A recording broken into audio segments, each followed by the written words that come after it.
Bonjour à tous et bienvenue sur Français avec Mohamed Yasser, professeur de français dans la faculté des lettres, département de français. Mes chers étudiants de la troisième année, je vous présente un résumé de la littérature française du Moyen-Âge, de la Renaissance et du classicisme. Le Moyen-Âge contient trois périodes. Le Moyen-Âge historique, le Moyen-Âge politique et le Moyen-Âge littéraire. Le Moyen-Âge historique, c'est la période qui commence au 5e siècle et finit au 15e siècle. Tandis que là, le Moyen-Âge politique, c'est la période qui commence avec l'effondrement de l'Empire romain en Occident et finit avec les guerres d'Italie. En ce qui concerne le Moyen-Âge littéraire, ce sont les 12e, 13e, 14e et 15e siècles. Alors pourquoi ces 4 siècles qui étaient très importants? Parce que tous les textes littéraires avant cette période sont perdus. Et on considère le 12e siècle est une période ou comme une période très importante dans la littérature française parce que on a découvert des créations littéraires comme les épopées, les fabliaux, les romans, la poésie lyrique et l'art dramatique.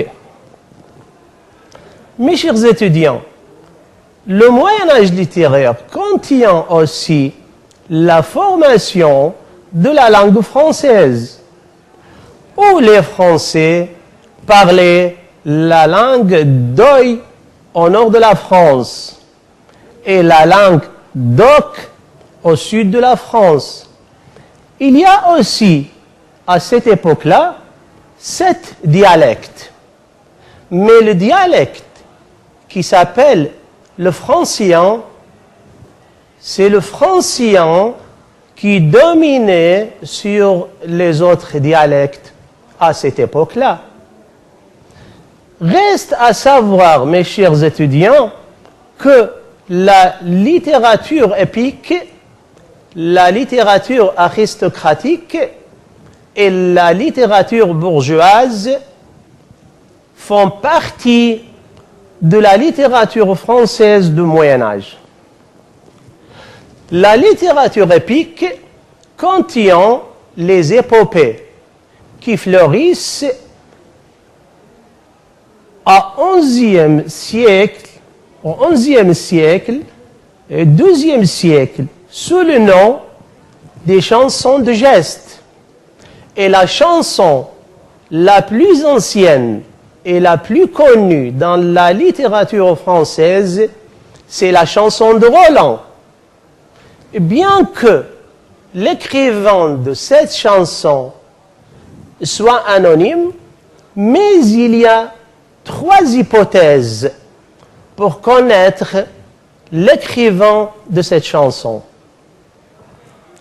Alors, tandis que la littérature aristocratique, qui s'appelle aussi courtoise, cette littérature a donné une grande place à la femme et à l'amour. Et il y a 3 influences qui participent à composer la littérature aristocratique. C'est l'influence latine, l'influence bretonne et l'influence provençale. En ce qui concerne la littérature bourgeoise, alors la littérature bourgeoise contient les fabliaux, les ésopées et l'art dramatique. Et le théâtre religieux et le théâtre comique font partie de la littérature française et de la littérature et de l'art dramatique.